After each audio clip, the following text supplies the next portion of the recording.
दोस्तों, हर उरूज का एक सवाल होता है और हर सल्तनत के बाद एक नया दौर आता है। आज हम बात करेंगे उस मोड़ की जहां गोजर प्रतिहार सल्तनत, जो सदियों तक ताकत, शान और हिकमत की अलामत रही, आहिस्ता आहिस्ता कमजोर होने लगी।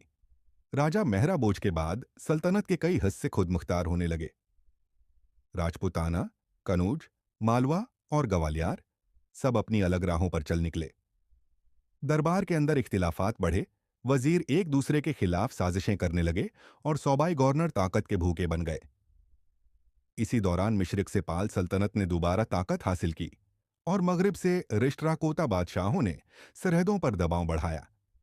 प्रतिहार लश्कर ने कई बार मुकाबला किया, मगर अब वो इत्तेहाद बाकी नहीं रहा था जो औगर भट्ट और मेहरा बोझ के जमाने में था। 9वें और 10वें सदी ईस्वी के दरमियान गुर्जर प्रतिहार सल्तनत बतदरीज सकड़ने लगी।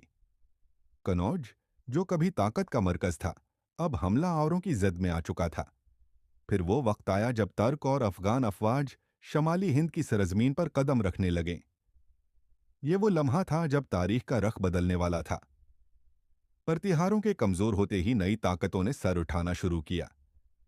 राजपूत खानदानों ने अपनी अपनी रियासतें कायम कीं और गुर्जर सिपाही इनमें से कई जगहों पर दिफाई कमांडर और सिपा सालार बनकर सामने आए। ये जवाल नहीं, एक तब्दीली थी, एक नए दौर की शुरुआत। गोजर कौम ने तलवार नीचे नहीं रखी, बल्कि नए बादशाहों के साथ अपनी बहादुरी और वफादारी के चर्चे बरकरार रखे।